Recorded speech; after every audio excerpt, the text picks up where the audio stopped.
talking shit about me, bitch, you think I really care? I've been grinding hard for all this shit, now you wanna compare? Use the free TV go, never quit, fuck your bitch. If you wanna hear me talking money, this music is. No, I better run, little fucker. Get on my way, motherfucker. I'm coming for the #1 spot. Cause I can make this shit feel like a gunshot. Gunshot, gunshot, gunshot, gunshot, gunshot, gunshot, gunshot. Cause I can make this shit blow up like a gunshot.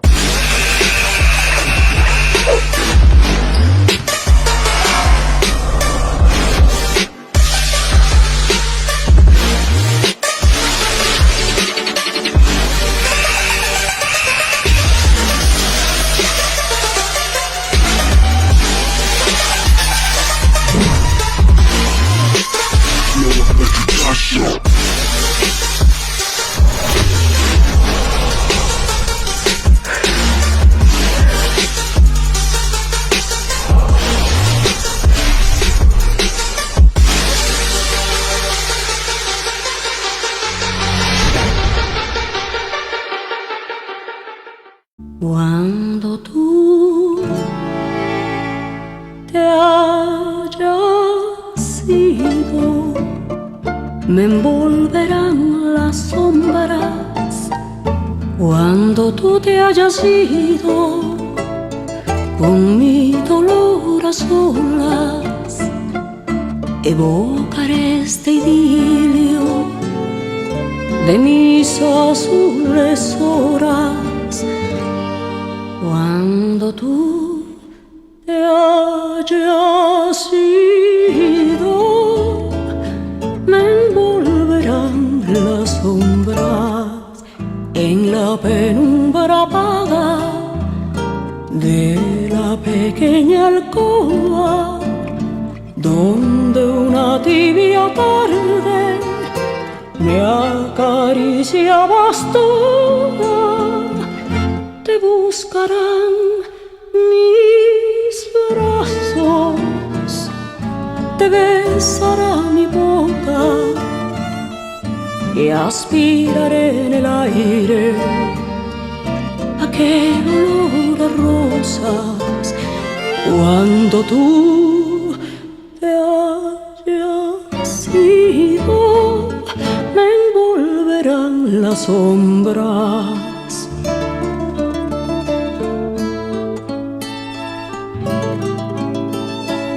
Hola, hola, ¿qué tal? ¿Cómo estás? Bienvenido a Directo a tu CPU por Telestar Televisión Supercable Canal 3 y por Virtual Televisión. También estamos hacia el centro del Perú por Canal 11, la red en la ciudad de Huancayo. Y siempre pues con la preocupación de los últimos tiempos, lamentablemente la parte climatológica nos ha jugado unos días de dificultad mayor a nivel nacional en todo el Perú. Y no solamente en el Perú. También países vecinos como el Ecuador han sido afectados por el huracán o el ciclón Yaku, que en idioma quechua pues significa agua. Hemos tenido exceso de agua y desbordes naturales que han destruido viviendas, han ocasionado algunos muertos incluso, y todavía es indescifrable la cantidad de daño que ha ocasionado y continúa ocasionando este ciclón inesperado que se ha presentado en la parte norte de Perú, y hacia Lima incluso se han visto también afectadas muchas familias. Se ha vuelto a repetir un poco el panorama dantesco del año 2017, y eso implica que nuestras autoridades pues no han trabajado como lo decían en sus discursos. Se habían comprometido en hacer algunos trabajos previos a lo que podría ser esta secuencia ya repetitiva que acontece a nivel de nuestro país, pero se han descuidado y parece que mucho de aquel dinero destinado para estas zonas que siempre se ven afectados por el fenómeno del Niño en su momento, ahora viene la Niña, de acuerdo a los estudios que se están realizando, fenómenos atmosféricos que siempre climatológicamente afectarán al Perú. Y bueno, hemos descubierto que esos dineros pues han sido destinados para otras cosas y no sabemos todavía qué es lo que puede pasar. Esperemos que las investigaciones del caso arrojen algunos personajes que a veces aparecen en escena de lo más cómodos, incluso candidateados nuevamente a la presidencia de la República, que se vean pues cuestionados y sentenciados. Si es que hay que culpar a alguien, pues creo que sí se puede hacer. Es cuestión nada más de que funcione, en este caso, los estamentos adecuados para la auditoría, la investigación adecuada de todo lo que ha sido este gasto innecesario en otras cosas que no han resuelto los problemas que se han presentado en las últimas horas contra la población más indefensa, el pueblo de a pie es el más afectado. Incluso algunas zonas acomodadas de Lima, algunos dicen, oye, pero Punta Hermosa no es tan acomodado. Sí, es cierto que hay algunos negocios de clase media, pequeños por ahí en Punta Hermosa, pero la mayoría de esas casas pues son unas casonas de personalidades que de alguna manera están en un nivel económico alto. Incluso ellos se han visto afectados porque la naturaleza no perdona. Cuando recupera su cauce natural, nuestros ríos, pues son así, de devastadores. Y eso debemos de aprender la lección para que absolutamente todas las razas, todos los credos, todos los estatus sociales, pues se solidaricen en buscar una mejor situación en cuanto al drenaje, por ejemplo. Lima no tiene alcantarillas, porque en Lima nunca llueve, y la historia de siempre, ¿no? Pero creemos que incluso los edificios se inundan, porque los edificios también están construidos así, de esa manera, que como nunca llueve, pues no es necesario hacerle mayor drenaje. Pero creo que esta lección nos debe servir para prevenir en próximos eventos climatológicos que se presentarán. O sea, esto no es ni la primera ni la última. Debemos acostumbrarnos al manejo científico, para eso tenemos a nuestros ingenieros, a nuestros especialistas en la materia, que deben de ser los protagonistas de la solución de este tipo de problemas a futuro. Desde aquí, pues, nuestro llamado de atención en especial a las autoridades que están ahora en escena para que se asesoren bien, se rodeen bien de profesionales y que no se dejen sorprender con nuevas situaciones que ya sabemos a veces terminan siendo simplemente un engaño al pueblo y todo se descubre. A la larga, nada se puede ocultar. Así es que mucho cuidado con lo que hacen, porque ahora con esta era de internet, donde vamos hay cámaras, todo se sabe. Traten de estar a la altura de la confianza que les ha dado el pueblo y respondan como debe ser a esta situación tan difícil por la que atraviesa el Perú en los últimos días. Pero vamos a conversar hoy con un invitado especial que está siendo nominado por nuestra Fundación Universidad Hispana para la Distinción Honoris Causa 2023. Se trata del ingeniero Javier Hervás. Él ha sido candidato a la presidencia de la República del Ecuador, de la hermana República del Ecuador, pero más allá de eso, pues es un emprendedor, un agricultor, un industrial, un exportador, un transportista, un ingeniero de profesión y alguien que también incluso vivió su vida migratoria. O sea, nos sirve también para nuestros ejemplos que siempre tratamos el tema de la migración de nuestro poeta universal César Vallejo. Vamos a darle la bienvenida al ingeniero Javier Hervás y quizás con este comentario relacionado a este fenómeno atmosférico que nos ha enlutado tanto a Ecuador como a Perú. Ingeniero, coméntenos un poco hasta dónde este fenómeno del ciclón Yaku también ha sido devastador allá en la hermana República del Ecuador. Bienvenido. Encantado, Jorge. Un atento saludo para ti y a toda la audiencia que nos puede estar viendo. Y efectivamente, este fenómeno climático ha sido, así como para los hermanos peruanos, también para el Ecuador, muy grave. Hemos perdido ya muchos puentes la situación de las vías estaba ya en una situación difícil y hoy en día está en una situación calamitosa. Por darte un ejemplo, una ciudad tan importante en nuestro Ecuador como es Cuenca, en el austroecuatoriano, está hoy en día incomunicada en 2 de las 3 vías principales que tiene. Entonces, eso lo que hace es dificulta la vida de los ciudadanos. Y por eso tan relevante que haya una visión de país en donde lo público pueda tocar positivamente a la gente.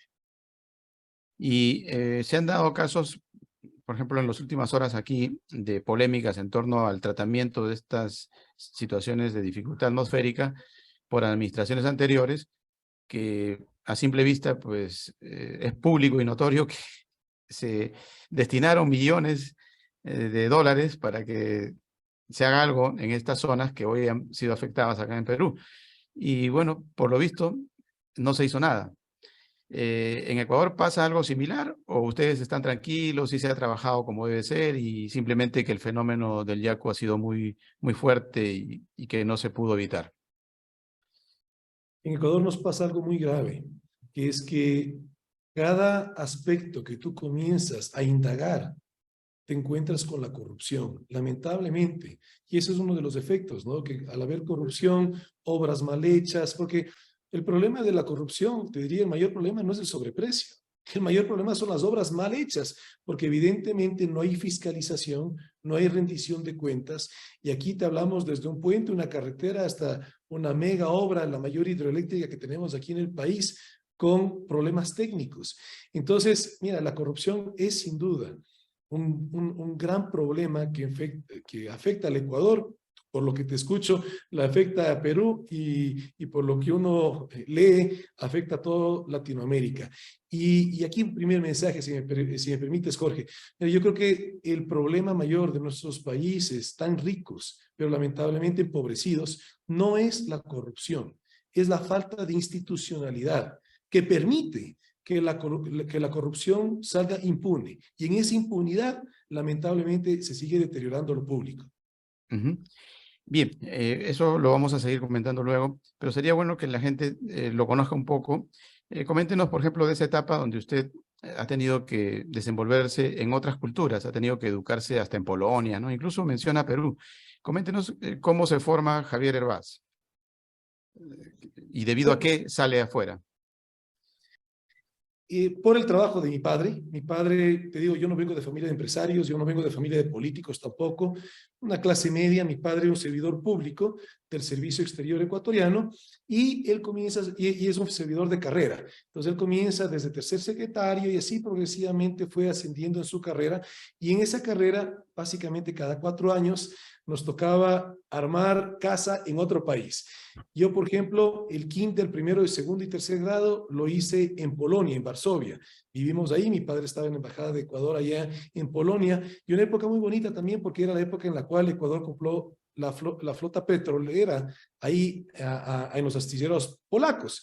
Y un país muy bonito, de hecho. Nosotros vivimos antes de la época de Lech Walesa. Entonces, te puedo decir que para nosotros como extranjeros, para mí, digamos, en este estatus diplomático, pues evidentemente no sufríamos lo que significaba el socialismo que vivía Polonia, pero sí podías ver lo grave que era para la población polaca. Luego, regresamos acá a Ecuador, terminé 4º grado, 5º y una parte de 6º grado, y ahí tuve el gusto de ir a vivir a Perú. Fuimos a vivir a Lima, estuvimos prácticamente 4 años allá en Lima, estudié en el Colegio María Reina, colegio religioso de monjitas, y muy gratas experiencias, porque te digo, sin duda, el poder conocer los lugares maravillosos que tiene Perú, que son muchísimos, pero emblemáticos, Machu Picchu, Cusco, en fin, y toda la historia del Imperio Incaico, pues es muy bonito conocerlo y vivirlo, y la gastronomía peruana, pues por supuesto, espectacular. Y después de eso nos fuimos a mi padre le trasladan a Naciones Unidas, entonces fuimos a vivir prácticamente 4 años a Nueva York, y después de eso regreso a Ecuador a terminar quinto y sexto curso, y luego casualmente mi padre le trasladan a la Embajada de Ecuador en Colombia, en Bogotá, y es la razón por la cual yo hago mi universidad en Colombia. Yo soy ingeniero de producción agroindustrial. Te hago todo ese contexto porque, mira, cuando tú vives en diferentes países de Latinoamérica, te das cuenta que nuestros problemas son muy similares. Tal vez la magnitud pueda variar de un país a otro, pero el problema en sí es prácticamente el mismo. Y somos gente buena los latinoamericanos, y eso es algo que de alguna manera, te digo con franqueza, me involucro en la política porque estoy convencido, porque lo que te digo no tengo ninguna duda, que la gente buena, sana y trabajadora sí somos la mayoría. Lamentablemente hemos delegado ese ejercicio de lo público a través de la política, y eso es lo que hoy en día nos tiene mucho deterioro prácticamente todos los países en Latinoamérica.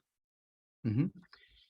Dentro de ese proceso de hacerse como persona, con diferentes culturas, ¿dónde quizás usted podría mencionar que le quedó alguna huella en el particular? ¿No? Siempre hay un sitio, un momento en la vida de un muchacho, ¿no?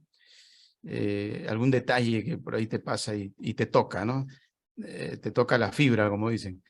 Si podría de repente hacer un esfuerzo y decirnos, oye, en Bogotá, en Lima, en Polonia me pasó algo que, no sé, hasta ahora no lo termino de olvidar, ¿no? Tal vez una chica, no sé.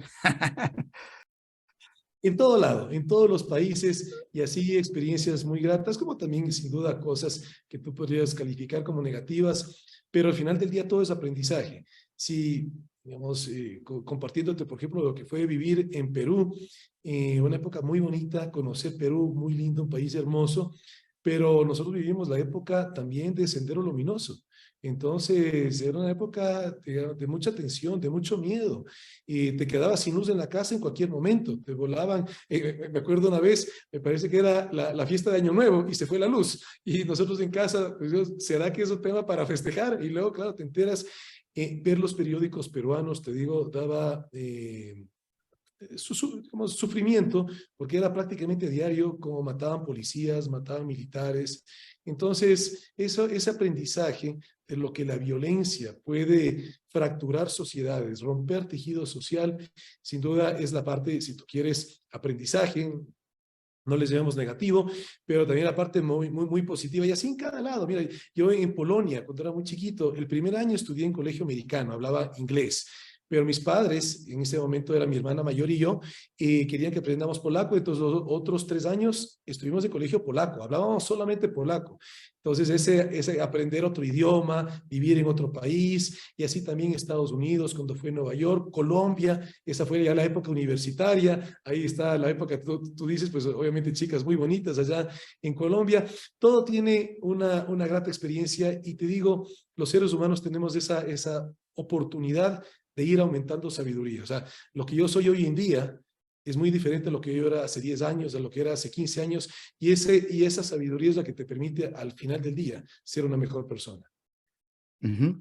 Bueno, en ese momento, cuando, por ejemplo, se escucha hablar, o alguna vez incluso hasta lo ha escrito Mario Vargas Llosa, decía que él, para leer El Capital de Carlos Marx, quizás le llamó más la atención el hecho de que estaba prohibido leerlo. Entonces él se escondía y escondido leía El Capital. Y él manifiesta de que quizás esa situación de que él no lo podía leer hizo de que él lo leyera. Porque si hubiese estado libremente abierto el libro y todo el mundo lo podía leer, no le hubiese llamado mucho la atención. Pero lo prohibido siempre llama la atención. Y tanto así que Vargas Llosa, pues, era pro-socialista, viajó a Cuba varias veces. Más adelante llega a una conclusión de que andaba en caminos errados, y ya sabemos su situación final, ¿no? Que es uno de los más polémicos analistas y detractores de lo que es esta ideología trasnochada. Pero en aquel momento todavía se veían, pues, estos escenarios, incluso con fuerza en Perú a través de Sendero Luminoso, dantescos, ¿no? De ataques a la vida pública. Pero en tiempos actuales, como que ya han agarrado una tribuna libre, tienen cargos, el escenario ha cambiado. ¿Cómo ve estos cambios? ¿Usted pensó que alguna vez alguien que tuviera esos lineamientos pudiera ser aceptado por la población, tanto así que los han hasta elegido, ¿no? En cargos, por ejemplo, acá en Perú, en cargos de sumo cuidado del interés nacional, lamentablemente. ¿Cómo ve ese cambio, ese viraje que para muchos, pues si retrocedemos en el tiempo, pues seguramente diríamos eso es imposible, ¿no? Que estemos detrás de gente que esté aupando la violencia. Pero en tiempos actuales es normal, son presidenciables. ¿Qué nos puede decir al respecto? Bueno, que hay aprendizaje, Jorge. Mira, hay una frase que a mí me gusta que dice que si no eres comunista cuando eres niño, cuando eres joven, no tienes corazón, y si lo sigues siendo de adulto, no tienes cerebro. Es decir, todos tenemos la oportunidad de ir aprendiendo y qué es lo pertinente. O sea, evidentemente en la juventud hay mucha pasión y somos países con mucha inequidad. Entonces, los reclamos son justos. Créeme que cuando uno ve la inequidad, que yo me sigo recorriendo el Ecuador y me duele el país, porque hay muchas personas realmente pasándola mal, muchas familias que no tienen cómo salir del hueco, que no hay las oportunidades. Mucho se habla de igualdad, pero que en nuestros países más que igualdad deberíamos hablar de equidad, es decir, de darle la oportunidad que quien quiera salir adelante lo pueda hacer. Y eso es lo que hoy en día Latinoamérica en general, de alguna manera tenemos ese mismo problema, que es la falta de equidad. Entonces, yo te diría el aprendizaje porque hay personas que han hecho barbaridades y quieren seguirla haciendo. Hay personas que han tenido la oportunidad de ejercer poder y quieren regresar a ejercerlo para hacer más de lo mismo, cosas que no han funcionado. Entonces, te digo eso porque yo cuando me meto en la política, y no sé si ahí te voy a dar un poco de contexto, te decía hace un momento, yo no vengo de familia de políticos, al igual que tampoco de familia de empresarios. Me meto en la política, o yo tenía el anhelo de meterme en política, pero me meto en la política de una manera en la cual, llámalo destino, llámale circunstancias, pero con el deseo de hacer una política diferente. Porque esa manera de hacer política que tienen nuestros países hoy en día, de la polarización, que al final del día en magnetismo hay una regla que dice que los polos opuestos se atraen, porque ya ves como en muchas ocasiones terminan por debajo de la mesa pactando en contra de los intereses del país, en contra de los intereses ciudadanos y solamente a favor de su coyuntura electoral. Siempre yo trato de estar hablando de que hagamos una política cívica y que pasemos de la política electoral, porque la política electoral sin duda divide entre los partidos, voy a votar por uno, por otro, o por los candidatos, por uno, por otro, pero la política cívica es la que nos une. Y en eso los ecuatorianos hemos pasado periodos muy fuertes. Tuvimos un gobierno de 10 años que nos polarizó terriblemente, pero luego pasamos a otro gobierno de los 4 años que no fue muy diferente y actualmente estamos en una situación de polarización otra vez. Entonces, hay que recuperar pensamiento político en nuestros países para que justamente no estemos votando por las caras, por los candidatos, votemos por lo que ese pensamiento representa. Te digo con franqueza, yo me considero socialdemócrata. Yo te decía, yo estudié ingeniería de producción agroindustrial, pero posteriormente a mi carrera hice 2 estudios de posgrado. Hice un MBA en la Politécnica Nacional en Quito, porque mi carrera es muy técnica, siendo ingeniero, entonces quería hacerlo. Yo siempre quise hacer empresa privada, entonces quería prepararme en lo que es administración. Y luego hice ciencias políticas en la Flaxo, porque te digo, yo sí quería hacer política en el país. Yo lo veía como un escenario que hay que prepararse y lo veía a mi vejez, porque hay paradigmas que tenemos que romper los latinoamericanos. Yo te digo, yo tenía algunos paradigmas en concreto. Un paradigma que yo pensaba es que para que tú seas candidato tienes que ser una persona muy conocida. Yo era un total desconocido, te digo, realmente más allá de mi familia, mis amigos, y como vengo del sector privado y más que eso del emprendimiento, mis clientes, proveedores y colaboradores, nadie más me conocía en el Ecuador. Entonces ya era un paradigma que lo logré romper. Otro paradigma, que tienes que tener mucho dinero. Nosotros hicimos una campaña presidencial extremadamente austera. Y el otro, que tienes que tener un partido político muy fuerte. El partido político por el cual yo concursé para la presidencia de la República, un partido político que fue gobierno de 1988 al 92 y de ahí en adelante fue un deterioro progresivo de menor presencia en el país. Entonces la situación del partido era muy difícil. Entonces sí quisiera aprovechar y dejar esos mensajes. Rompamos paradigmas, y uno de los paradigmas que también hay que romper es esta política de polarización que es eres del uno o eres del otro. Y créeme que yo estoy convencido que en los extremos no vamos a encontrar la solución de nuestros problemas, ni en el extremo de la izquierda ni en el extremo de la derecha, que más bien en la sensatez, en un pensamiento de centro, socialdemocracia yo considero que es un pensamiento de centro-izquierda, pero que podamos ahí sí tocar positivamente la vida de nuestros conciudadanos. En la parte que toca normalmente a los que están en política, están eminentemente trabajando en función teórica, retórica, muchos de ellos, ¿no? Grandes discursos, encantadores de serpientes. Pero para el caso de Javier Hervás, más allá de que pueda comenzar a tener obligatoriamente ese manejo de masas, tiene que hacerlo, pero más allá de eso, usted tiene un manejo empresarial, ¿no? O sea, usted de alguna manera, pues sí, en la práctica ha visto el día a día de un hombre de a pie del campo, por ejemplo, ya que es agricultor, ¿no?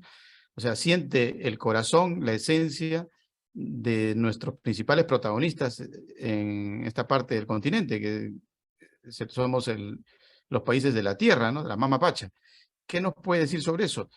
¿Cómo usted contempla esa práctica que más allá de la teoría, más allá de la retórica, creo que es la verdadera salida a los problemas que acontecen en nuestro continente, ¿no?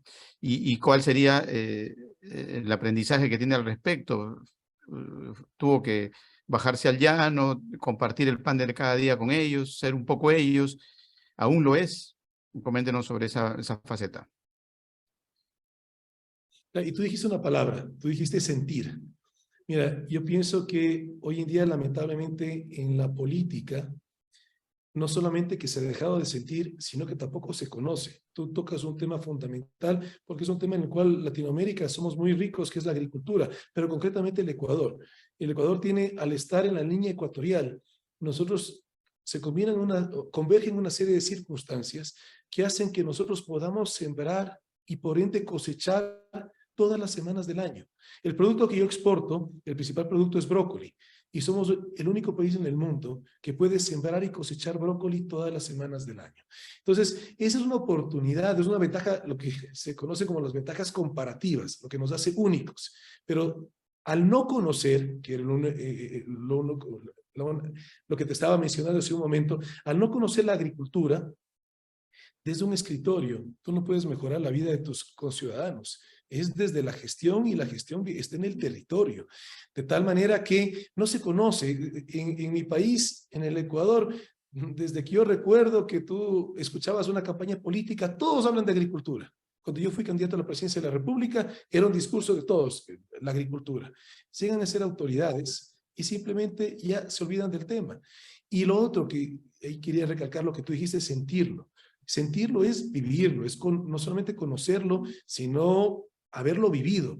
Yo soy un agricultor y por eso te puedo decir que es una gran oportunidad que tienen nuestros países, y mucho más hoy en día, en el contexto mundial. Hay una crisis alimenticia que está solamente empeorando en el mundo por una serie de factores. El más relevante, una crisis climática en el mundo, pero también hay una guerra que está afectando también el mundo entero, aunque sea una guerra, un conflicto entre dos países, nos afectan a todos. Entonces, esas circunstancias lo que hace es que nuestro país tenga una gran oportunidad. Perú es un claro ejemplo de que cómo la política pública te ha apoyado a que el sector agroexportador peruano pueda crecer y generar fuentes de trabajo. Y yo estoy convencido también que la mayor dignidad, digamos, o no la mayor dignidad, la dignidad elemental de cualquier ser humano es tener su trabajo. Sin esa dignidad no puedes proyectarte a lo demás, no puedes estar hablando de otros aspectos tan relevantes en el crecimiento personal. Entonces, tener trabajo es fundamental en una sociedad. Hoy en día, aquí en el Ecuador, 70% de la población económicamente activa, es decir, mujeres y hombres que están entre los 18 y 65 años, están sin un trabajo formal que les permita tener un sueldo al final del mes. 70%. Imagínate lo grave que estamos viviendo hoy en día la situación. Entonces, combinarte todo eso para decirte que hay que conocer los problemas, pero también sin duda ayuda mucho sentirlos. Siendo un agricultor, uno entiende las oportunidades que tiene nuestro país. Este país maravilloso me ha permitido construir mis sueños. Yo arranqué desde una idea, que es lo que se conoce como el emprendimiento. Hoy en día puedo dar trabajo directo a aproximadamente ya 500 personas, 70% de la nómina más o menos son mujeres.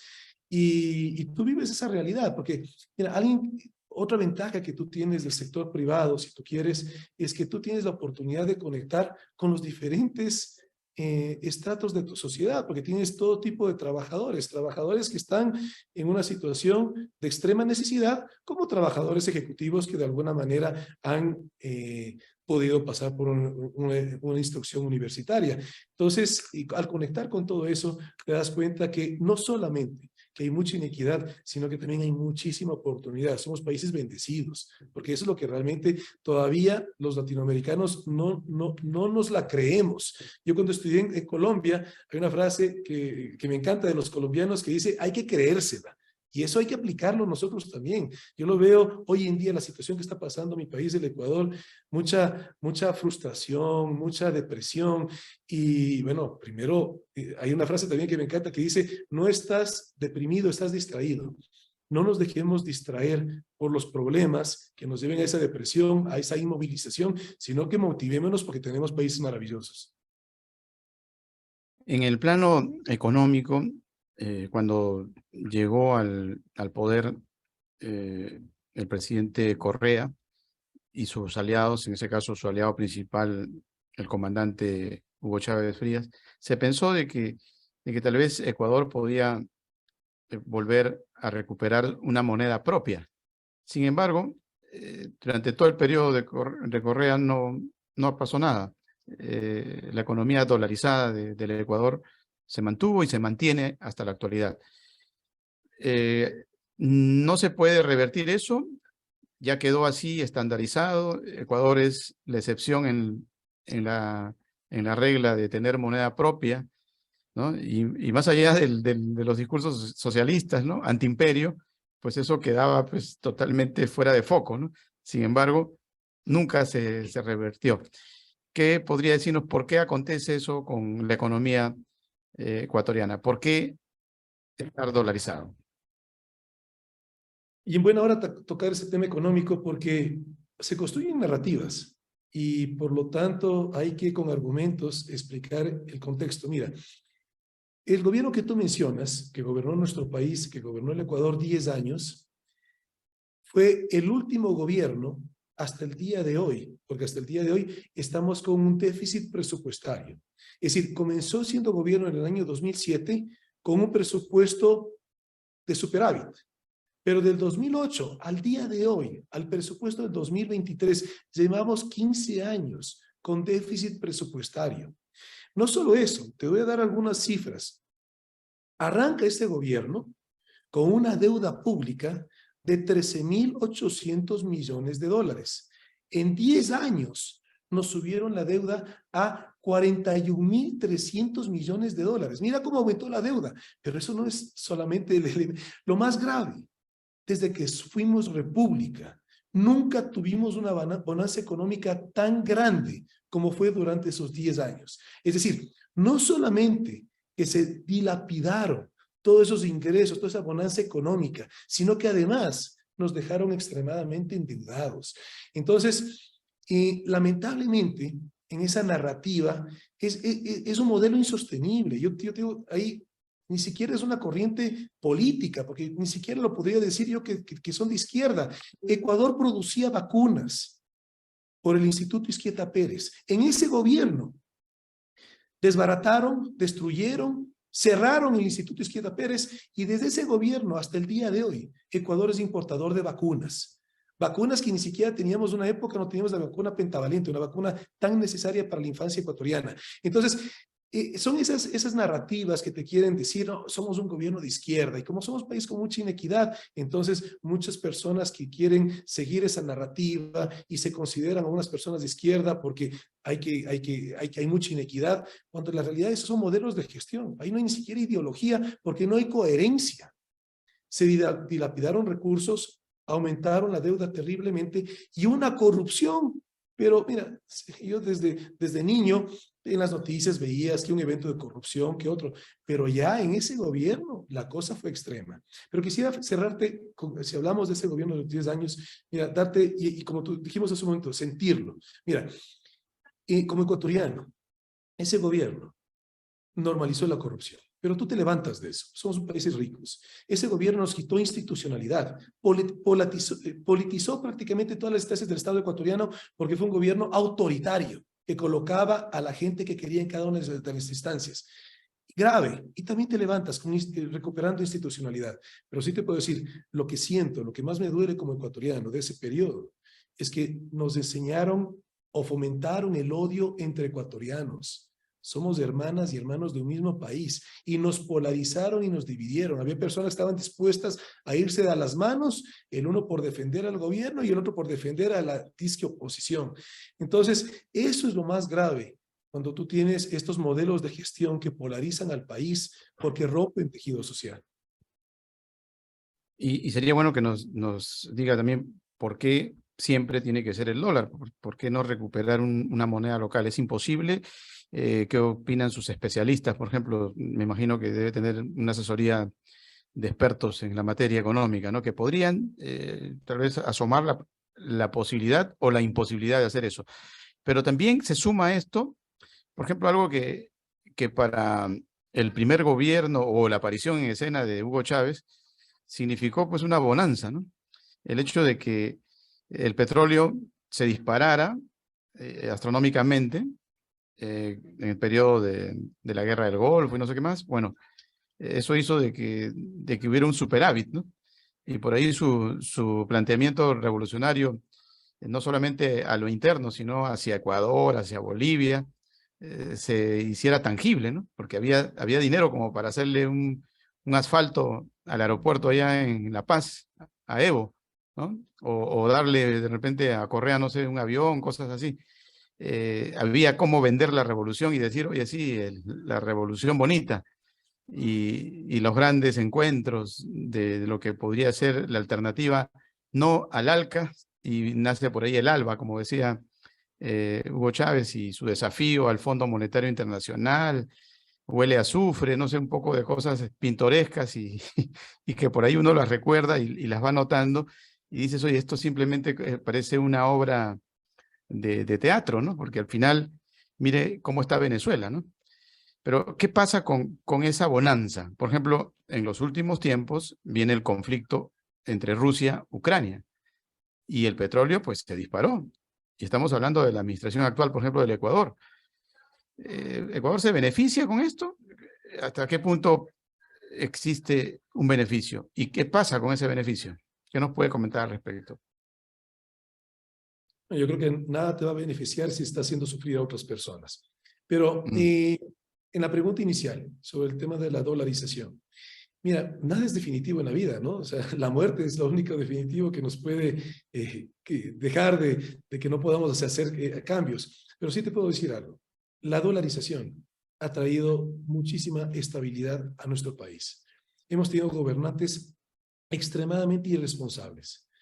Y la dolarización ha ayudado que la crisis no sea más grave. De tal manera que todo puede pasar a futuro, pero te digo que hoy en día la dolarización es algo que nos ha ayudado terriblemente en un escenario de muchísima irresponsabilidad política. Y luego, en relación a lo que tú mencionabas, dilapidar recursos, mira, te doy algunos ejemplos, porque a veces se malentiende el concepto de solidaridad. Te digo dos ejemplos. En vivienda y en salud durante ese periodo de gobierno. Se hicieron proyectos de vivienda en Cuba. Y está bien, tenemos que ser países solidarios entre nosotros. Pero aquí en el Ecuador había mucha gente que no tenía vivienda. Entonces, o sea, ahí es como cuando tú te subes a un avión y te están dando la charla inicial antes de que despegue y dice, primero colóquese la máscara de oxígeno usted y luego le pone al niño al lado. Es eso, o sea, primero tengamos sociedades que estén funcionando antes de dilapidar recursos por este modelo que al final del día, como te digo, no es ni siquiera ideológico.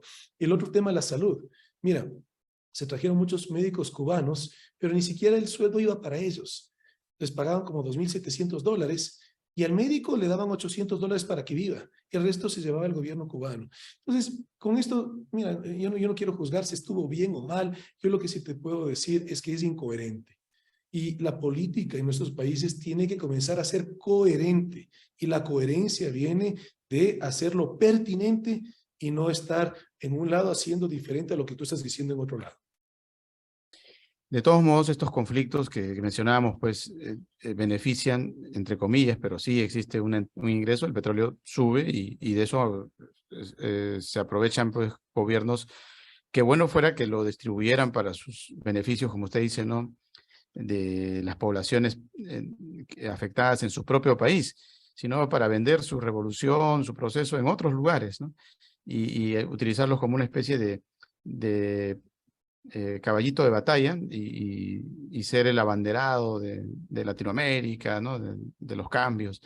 Eso ya es algo del caudillismo que tenemos en nuestros países, incluso en tiempos originarios, ¿no? Siempre hay un personaje que quiere trascender más allá del problema y se olvida de resolver los problemas propios incluso, ¿no? Sucede, por ejemplo, con el caso venezolano, que ha apoyado mucho a países vecinos, pero su problema interno, pues ellos mismos se quejan, ¿no? Dicen, pero si nosotros no tenemos, ¿y cómo estamos distribuyendo ayuda si no tenemos, ¿no? Ese es el gran dilema. Y no sé, la economía ecuatoriana depende del petróleo o no. O sea, es factor clave, como muchos lo entienden así. Por supuesto, y de hecho está catalogado como sector estratégico. Pero mira, más que decirte de cuánto depende, lo que sí quisiera es ir un poco más al fondo. Es un modelo de desarrollo económico que no nos ha traído progreso en el Ecuador. En 1960, que es cuando se descubre el petróleo, Ecuador era más rico que Corea del Sur. Hoy en día la diferencia es gigantesca y más bien en contra. Entonces, ese modelo de desarrollo económico extractivista tristemente no se ha convertido en que sea un modelo económico sustentable. Uno de los gobiernos militares decía que iba a sembrar el petróleo en el Ecuador, es decir, que los recursos del petróleo iban a ir a la agricultura. Tristemente eso no sucedió.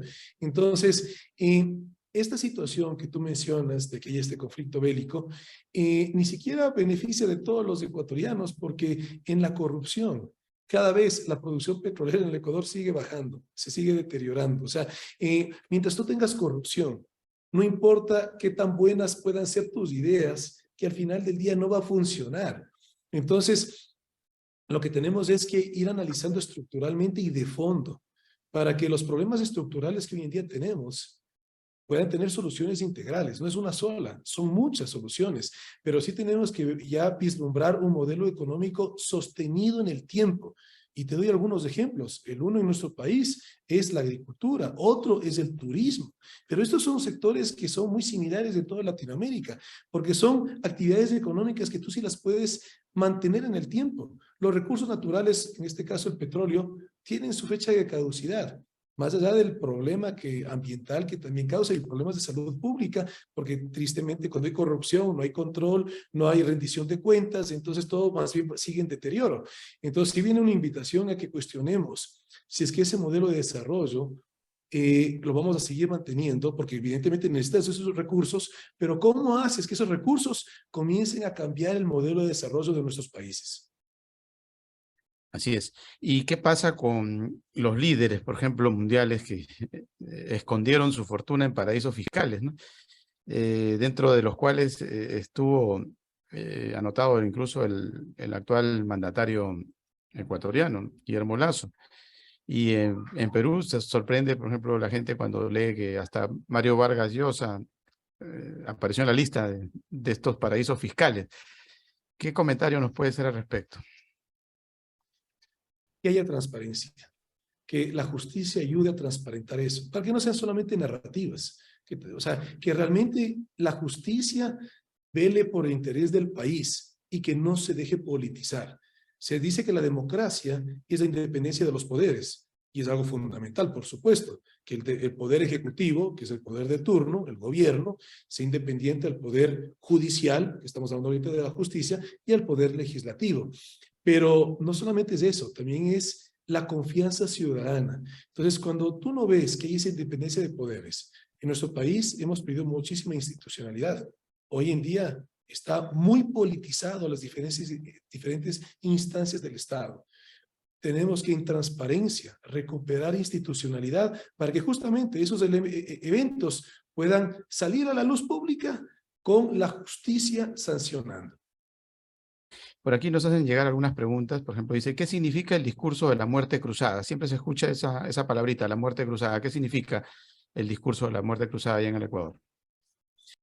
Mira, es una herramienta constitucional, es algo que está en la Constitución y va en las dos vías. Pero también quisiera decirte que la Constitución actual que tenemos los ecuatorianos es hiperpresidencialista. ¿Por qué? Porque la muerte cruzada puede venir de la vía de la Asamblea Nacional, que es el poder legislativo, que tú podrías, con 92 votos de los 137 que son los asambleístas ecuatorianos, hacerle un juicio político para destituir al presidente.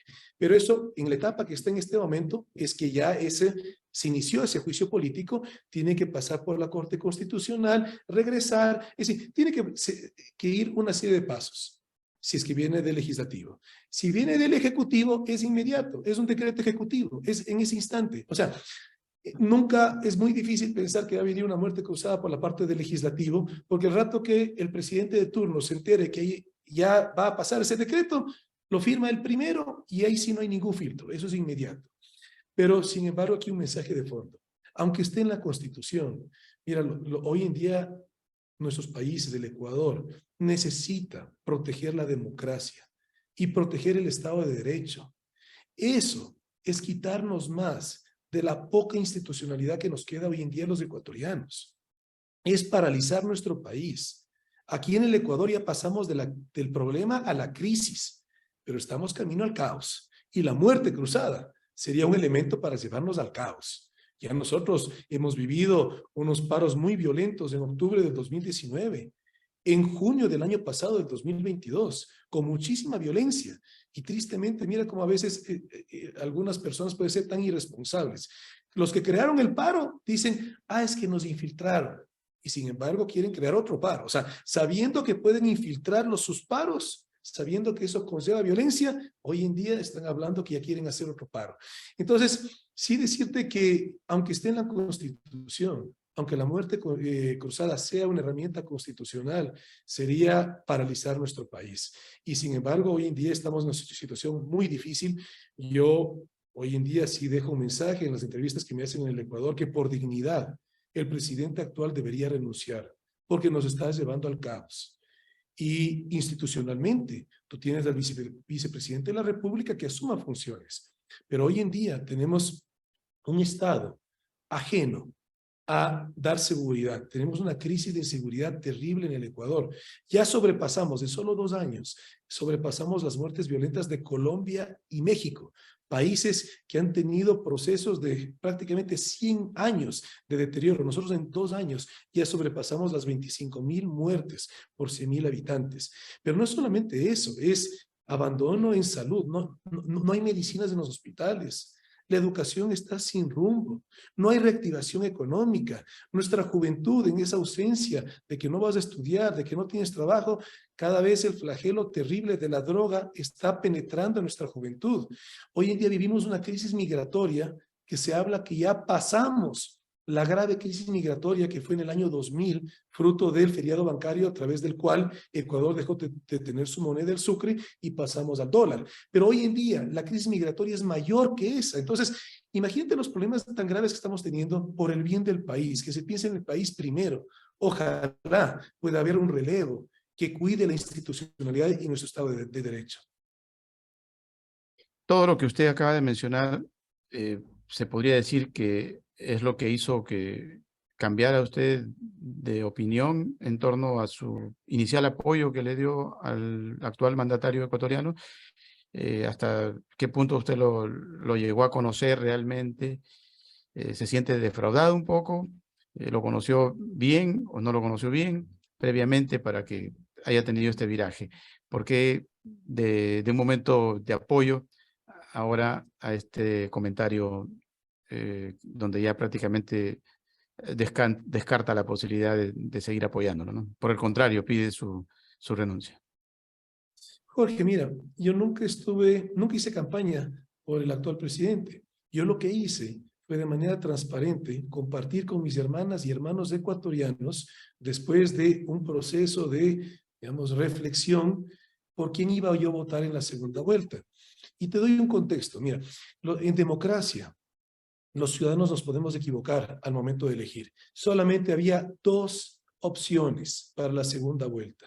La una era un candidato que era un claro regreso a un pasado que ya fue vivencia y experiencia de los ecuatorianos y que la gran mayoría no quisiéramos regresar. El otro era una expectativa. De tal manera que yo no hice nunca un llamado, y tú puedes ver todas mis intervenciones, nunca dije, les invito a votar, para nada. Yo lo que hice fue salir y de manera transparente, porque esa es la política que yo aspiro mostrar y ser coherente en eso, es decir, cómo yo iba a votar. Eso fue todo. Y, mira, hubieron muchas ofertas de campaña que parecían sensatas, pero luego viene ese término que se llama demagogia, ¿no? Que tú ofreces algo que no cumples. Y mira, como yo te decía hace un momento, cómo los polos opuestos se atraen. En el Ecuador, hoy en día está vigente una ley tributaria absurda con las circunstancias, porque después de vivir la grave pandemia, lo que necesitamos es reactivación económica. ¿Y qué terminó sucediendo? El gobierno actual, que mira, siendo candidato en estas elecciones últimas, hizo un documento público, lo notarizó, él lo firmó y notarizó diciendo que no iba a aumentar impuestos. Y sin embargo, siendo gobierno, aumenta los impuestos, afectó terriblemente a la clase media, pero no es solamente a la clase media. Esos impuestos siempre, quienes son los más afectados de cualquier medida negativa, es la gente más vulnerable. ¿Por qué? Porque lo que termina sucediendo es que sube el precio de los bienes y servicios. Y sin embargo, los sueldos nunca suben en esa proporción. Entonces, es la población vulnerable de nuestro país, económicamente, cada vez está más vulnerable. Pero lo que realmente de fondo quería decirte es, esa ley no fue archivada porque en bloque no hubo un solo asambleísta correísta que haya evitado que esa ley pase. Esa ley pasó por el Ministerio de la Ley porque en bloque todos los correístas se abstuvieron de archivar esa ley. Entonces ahí tú puedes ver cómo los polos opuestos se atraen. Supuestamente, si es que hay ideología ahí, que son de izquierda, supuestamente, ¿cómo permitieron esa ley de esos tributos tan altos para el Ecuador? Y en bloque, porque, oye, tú puedes decir, bueno, uno piensa diferente que otro, pero no, aquí en bloque. O sea, ahí tú puedes ver que desde arriba seguramente llegó una orden de que les diga cómo votar, porque si no, no se entiende cómo algo tan grave, algo que afectó muchísimo a nuestro país, hayan sido cómplices la gente de UNES, que es el partido político justamente ahí del correísmo. Entonces, esas son las reflexiones que tenemos que hacernos todos, invitar a la conversación, al diálogo, para salir de esas narrativas de que supuestamente son opuestos. Se podría decir entonces que el correísmo sigue gobernando de alguna manera bajo las sombras. Pero también, mira, es que estos son hechos. El jerárquico superior que se conoce, tienes ministros que fueron de ese gobierno, tienes viceministros, o sea, tienes cargos de libre remoción que fueron de ese gobierno. Entonces, y otra de las ofertas era, y lo decía públicamente, descorreizar el Estado. Bueno, eso, como tú puedes ver, no ha pasado. También usted manifiesta que con el poder que él tiene, cualquiera queda indefenso, si se refiere al actual mandatario. ¿Tanto poder tiene un presidente en el Ecuador? En cualquier país, por supuesto. Y cuando tú utilizas el Estado para afectar a los ciudadanos, claro, y te puedo decir, yo lo he vivido en carne propia. Yo te decía, vengo del emprendimiento, todas las 6 empresas arrancaron desde una idea, desde cero. Y haciendo la actividad privada, te digo, uno se mete en la política, aunque suene poesía, pero por supuesto, por amor al país, pero también uno se mete a la política porque uno no tiene rabo de paja. Pero ¿qué es lo que termina sucediendo?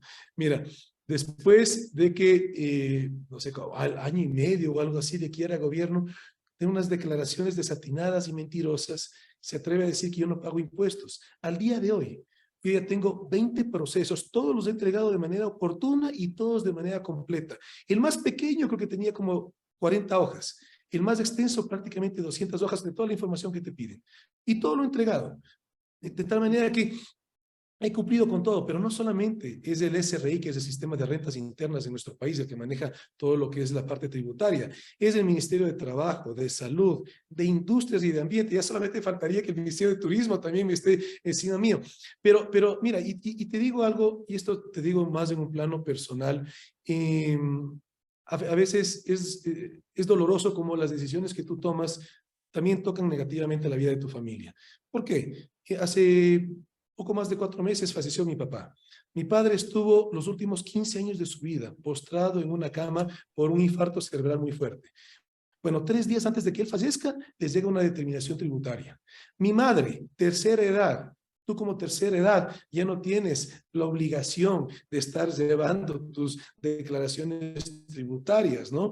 Y mi madre, tercera edad, que no trabajó desde que se casó con mi padre, determinación tributaria también.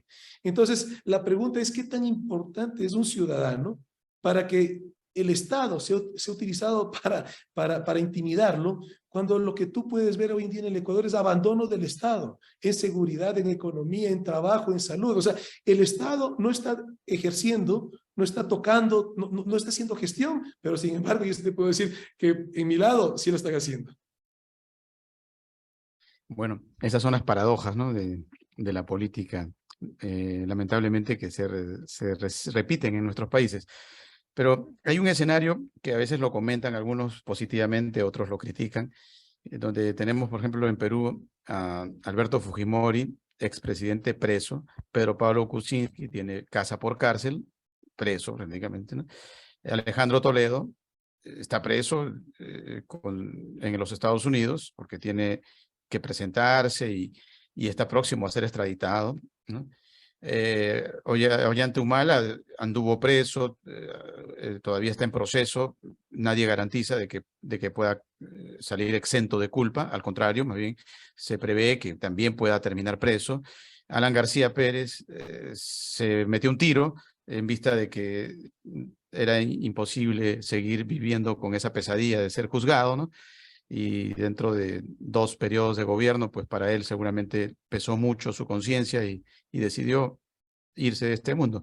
Bueno, escenarios por ese estilo te indican que en el Perú, con todos sus contratiempos, con todas sus críticas, la justicia de alguna manera está detrás de estos señores todopoderosos.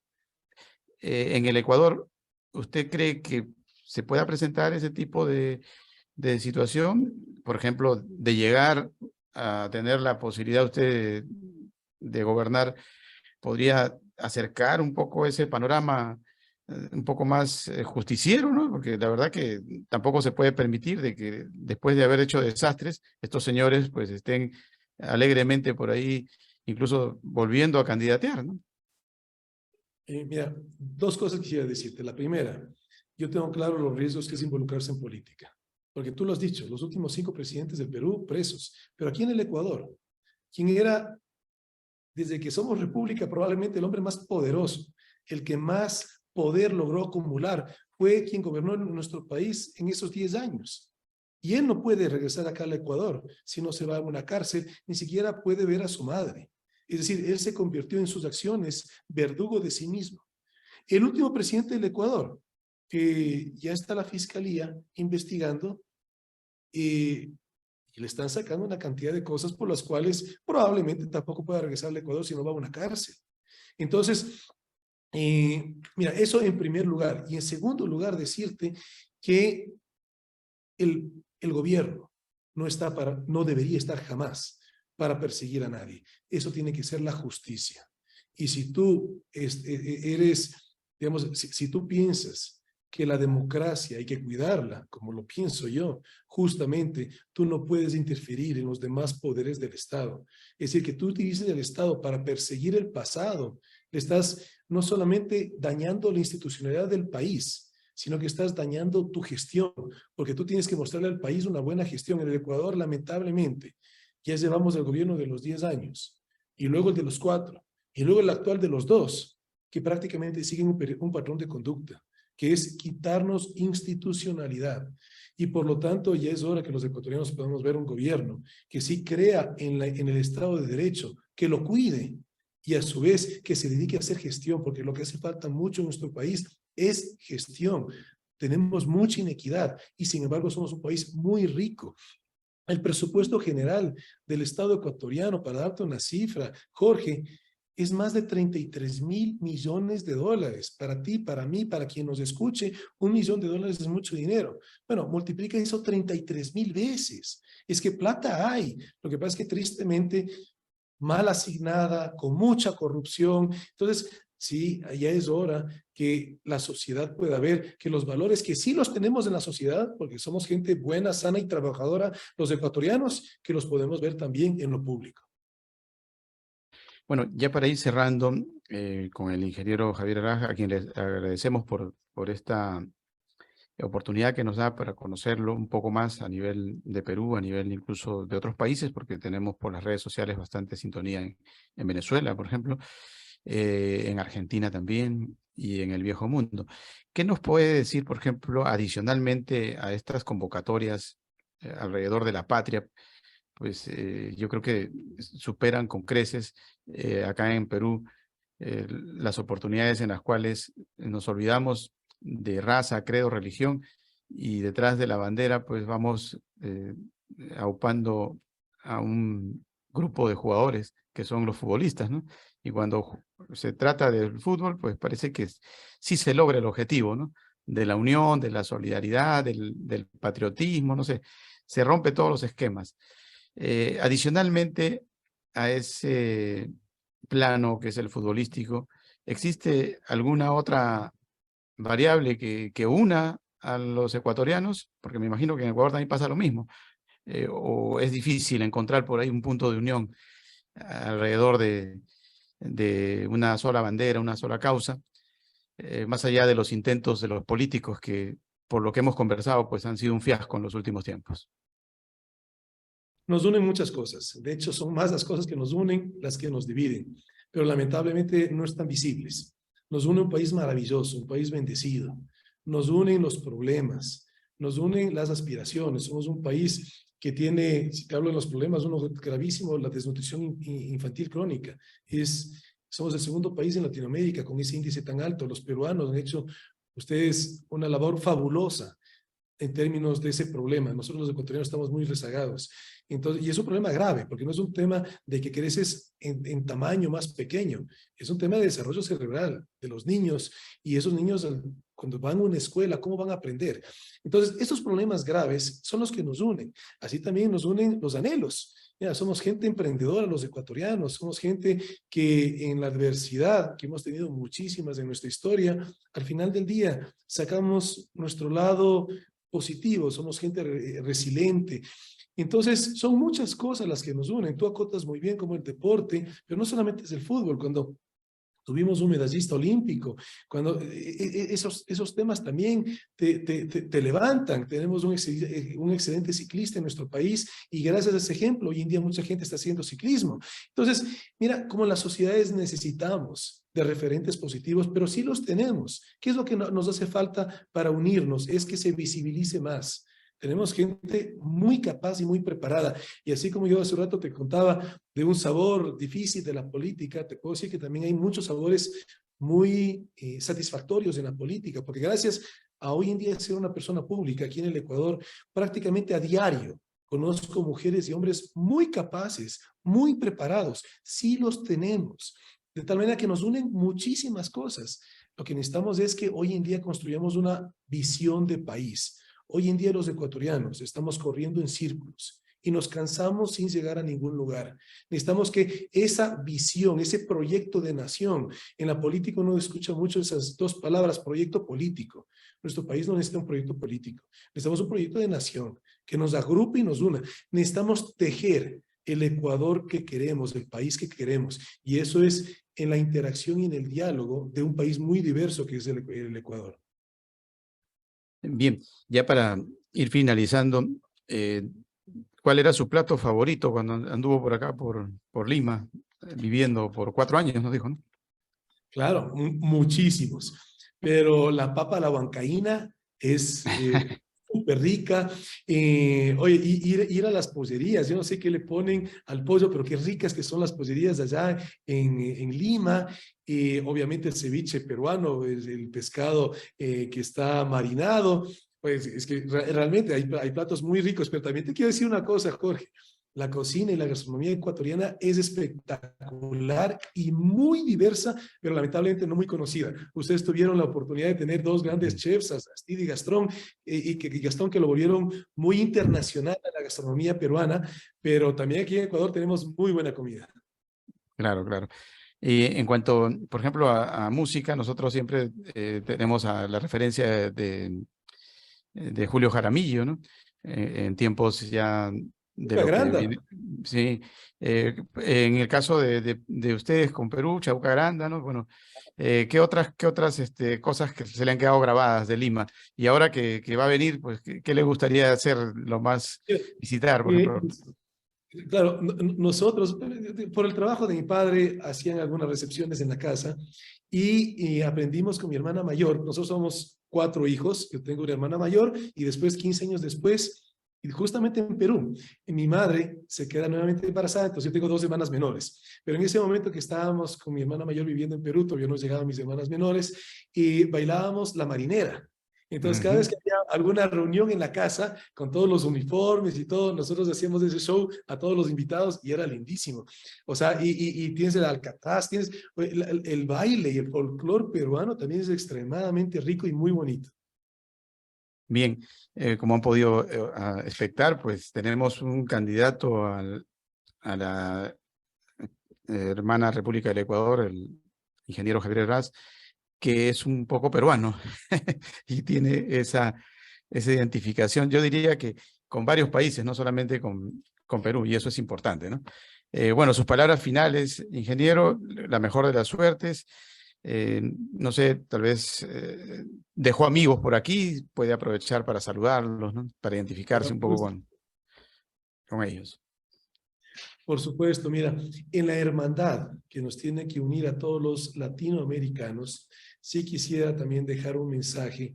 Hay una frase que me gusta mucho, es una frase de Platón. Platón murió más de 300 años antes de Cristo, que Platón dijo que el costo de desentenderse de la política es ser gobernado por los peores hombres.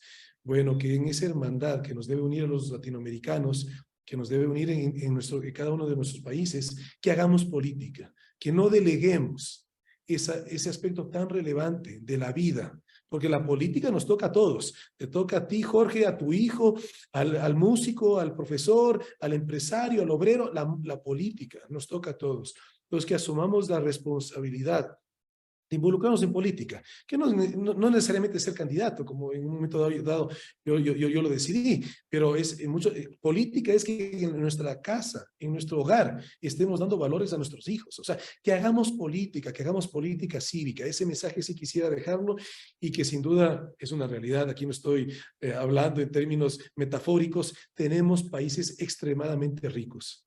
Permitamos que esa riqueza llegue a la sociedad para no seguir teniendo países con tanta inequidad.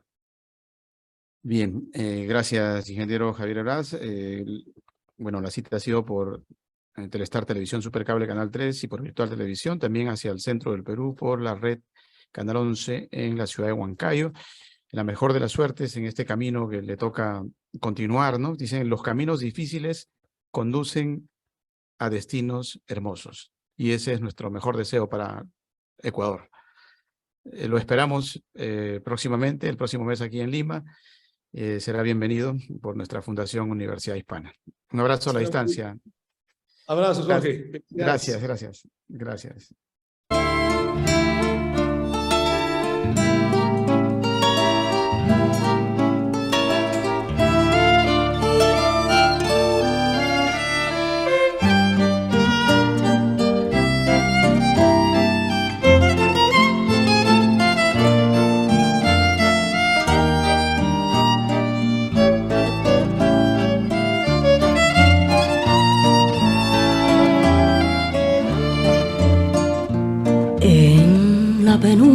la paga de la pequeña alcoba donde una tibia tarde me acariciabas toda.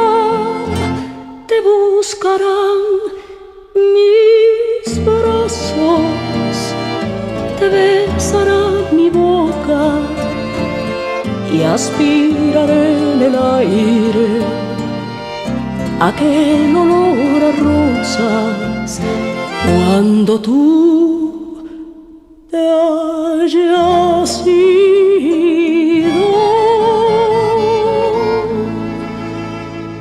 Me envolverán las sombras.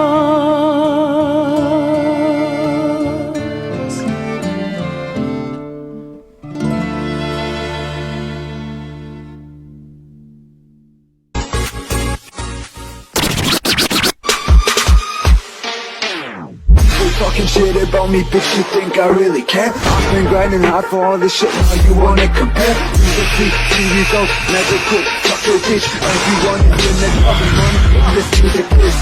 Yo, I better run, little fucker. Get on my way, motherfucker. I'm coming for the #1 spot, cause I can make this shit feel like a gunshot, gunshot, gunshot, gunshot, gunshot, gunshot, gunshot, gunshot.